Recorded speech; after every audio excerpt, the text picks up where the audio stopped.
Good morning student. Today we read poem The Swing. ये poem आपके chapter 4 में है और आज हम लोग ये पोएम रीड करेंगे द स्विंग। झूला झूलने में सबको ही मज़ा आता है ना। तो आज हम यही पोएम रीड करेंगे। How do you like to go up in a swing? आपको पसंद है ना झूला झूलना, ऊपर जाना।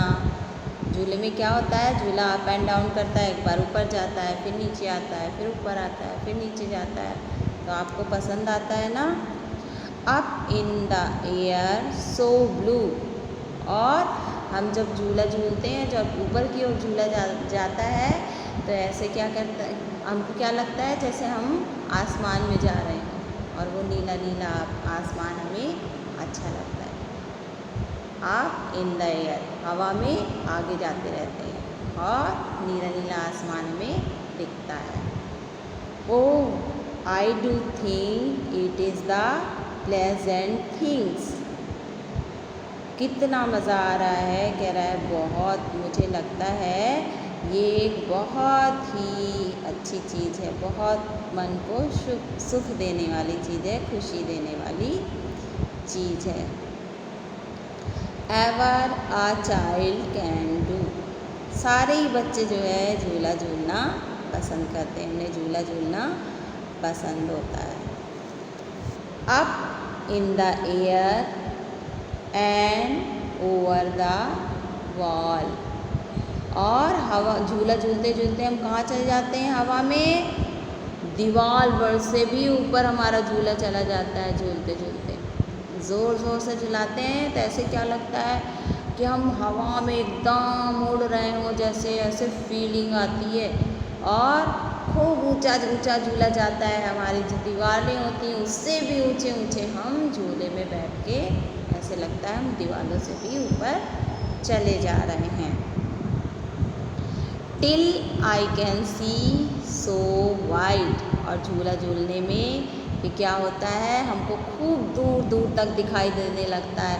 बहुत बड़े बड़े झूले आते हैं आजकल, तो आप देखते हैं इलेक्ट्रिक झूले आते हैं, उसमें बच्चे बैठ के झूलते हैं, बड़े भी झूलते हैं। तो उसमें क्या होता है, ऐसे इतने बड़े बड़े झूले होते हैं कि पूरा शहर ही देख लो, इतने बड़े बड़े झूले होते हैं। ऊपर जाते हैं, नीचे आते हैं, वो इलेक्ट्रिक झूले होते हैं जो। Up in the air and over the wall till I can see so wide, और जब झूला ऊपर की ओर जाता है तो आप खूब दूर तक देख सकते हैं, कहाँ कहाँ तक, दूर तक। Reverse and trees and cattle and all over the country side. क्या क्या देख सकते हैं आप, नदियाँ, पेड़ पौधे और घास के हरे भरे मैदान, और पूरा गांव का एरिया, हमें पूरा कंट्री साइड पूरा दिखता है, शहर का एरिया, आपका गांव का एरिया पूरा हरा भरा सब दिखता है। अगर नदियां हैं तो नदियां भी दिख जाती हैं, ट्रीज, पेड़ सब दिख जाते हैं, हरे भरे घास के मैदान सब हमें दिखते हैं जब हम झूला झूलते हैं और ऊपर की ओर जाते हैं। Till I look down on the garden green, down on the roof so brown. और जब क्या है, जब झूला आपका नीचे आता है तो हमारा गार्डन, ग्रीन ग्रीन गार्डन हमें दिखाई देता है।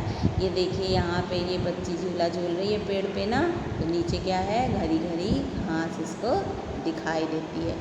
ऊपर जाती है तो क्या क्या दिखाई देता है, पूरा कंट्री साइड दिखाई देता है, रिवर, ट्रीज, कैटल सब दिखाई देते हैं। और जब नीचे आती है तो उसे क्या दिखाई देती है, हरी हरी गार्डन की घास दिखाई देती है। Down on the roof so brown, और जब नीचे आती है तो उसे जो नीचे की फर्श है, जो है नीचे का जो ज़मीन है वो कैसा दिखाई देता है, ब्राउन कलर का। क्योंकि नीचे क्या होती है, मिट्टी होती है, वो उसको दिखाई देती है। अब हम लोग एक बार फिर रीड करेंगे पूरी पोयम, मेरे साथ रिपीट करिएगा सारे बच्चे। How do you like to go up in a swing, up in the air so blue. Oh, I do think it is the pleasant thing ever a child can do.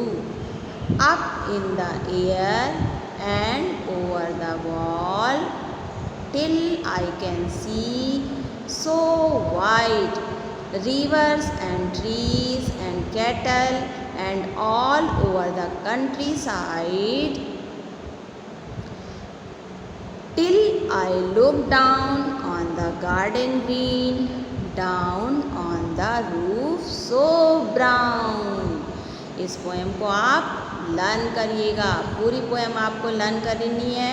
और जहाँ भी आप ये poem right करेंगे, ये बगल वाली picture भी बनाइएगा नोटबुक में, एक साइड में पोएम और एक साइड में ये पिक्चर, जैसे इसमें बनी हुई है बुक में आपके, वैसे ही आप भी नोटबुक में अपने बनाएंगे। बिल्कुल ऐसे ही आपको बनाना है और ये पोएम भी आपको लर्न करनी है। इसको 2-3 बार, कम से कम 3 टाइम्स इसको रिपीट करिएगा और ये पोएम आपको लर्न करनी है। Let's enjoy. Read the poem and answer the questions based on it. हमने ये पोएम रीड करी, अब इस पर बेस्ड क्वेश्चन आंसर हैं, उनको भी हम रीड करेंगे। Who is the speaker talking to at the beginning of the poem? यहाँ पे स्पीकर किससे टॉकिंग कर रहा है स्टार्टिंग में?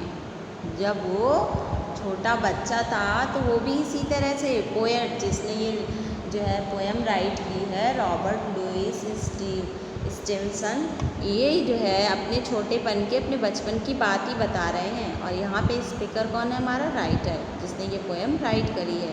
तो वो किससे बातें कर रहा है? उससे ही बातें कर रहा है और अपने बचपन की बातें यहाँ पे शेयर कर रहा है कि जब वो छोटा था तो कैसे स्विंग करता था और कैसे झूले झूलता था, उसको कैसी फीलिंग्स आती थी, ये सारी चीज़ें वो यहाँ पे हमसे शेयर कर रहा है। What is the poem about? Poem किसके बारे में है?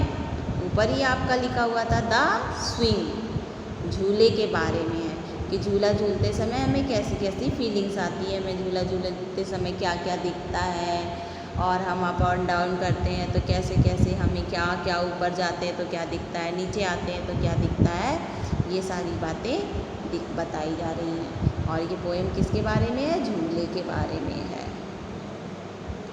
What does the speaker see from the swing? और स्पीकर जो है, जो हमारा पोएट का ये जिसने इस पोएम को लिखा है, जो है पोएट है हमारा, वो क्या कह रहा है कि आप क्या क्या देखते हैं जब आप झूला झूलते हैं? तो पोएम में क्या क्या दिखाई दे रहा है, क्या क्या देखा है पोएट ने? रिवर्स, ट्रीज और cattle, garden green green garden देखा है इसने, और एयर को फील किया है। जब ऊपर साइड में जाता है तो एयर को फील करता है, ऐसे लगता है हवा में ऊपर वो उड़ रहा है। और उसे वहाँ पे क्या क्या दिखाई देता है? रिवर्स, नदियाँ, ट्रीज, पेड़, कैटल, घास के हरे भरे मैदान उसको दिखाई देते हैं जब वो झूला झूलता है। अब हम एक्टिविटी पे आते हैं अपने। Find the words from the poem which rhymes with blue. हमको अब राइमिंग वर्ड्स बनाना है। राइमिंग वर्ड्स आपको बनाने आते हैं, आपको भी पता है कैसे एक राइम होना चाहिए। Think of 3 words, more words that rhymes with blue. Blue के साथ मैच करने वाले में राइमिंग वर्ड्स बनाने हैं। यहाँ पे क्या लिखा है? Flu, clue, blue. और भी अगर आपको वर्ड्स आते हैं तो आप और भी राइट कर सकते हैं। तो ब्लू के साथ हमारा राइमिंग क्या बन रहा है? Flu, clue, blue. ब्लू के साथ बन रहा है ना? तो ये हमारे राइमिंग वर्ड्स हैं।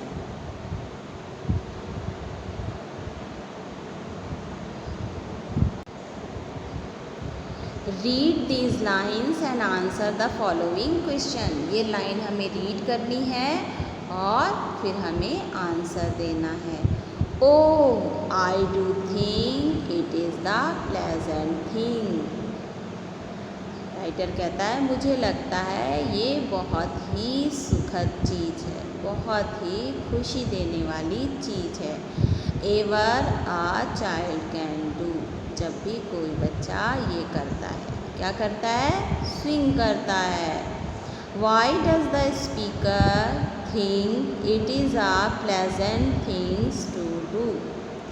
स्पीकर ने ऐसा क्यों कहा है कि ये प्लेजेंट थिंग्स है?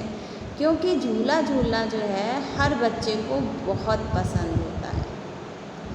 हर बच्चे को झूला झूलना बहुत पसंद होता है, उन्हें झूला झूलने में बहुत मज़ा आता है। इसीलिए यहाँ पे स्पीकर ने कहा है कि मुझे लगता है कि ये हर बच्चे के लिए एक बहुत सुखद चीज़ है, खुशी देने वाली चीज़ है, यानी उनको बहुत मज़ा आता है झूला झूल के।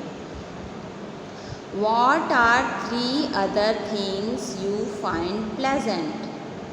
और 3 चीज़ें क्या हैं जो आपको खुशी देती हैं, आपको सुखद लगती हैं? तो पोयम में कौन कौन सी चीज़ है? हमारा रिवर है, नदी भी देख के बच्चे बहुत खुश होते हैं। ग्रीन ग्रीन ट्रीज़ हैं, हरे भरे पेड़ पौधे देख कर के भी बहुत अच्छा लगता है। और कैटल, घास के हरे भरे मैदान। इमेजिन करो कितनी अच्छी सीन होगी, रिवर हो, ट्रीज़ हो, कैटल हो, नदी हो, बढ़िया पेड़ हो चारों ओर और हरा भरा घास का मैदान हो। कितना अच्छा लगेगा, कितनी सुख देने वाली चीज़ें हैं ये। तो अदर 3 थिंग्स हमारी कौन कौन सी है? River, trees and cattle. Up in the air I go flying again, up in the air and down. Say why up in the air has been repeated twice here. कह रहा यहाँ पे up in the air word 2 बार क्यों repeat किया गया है?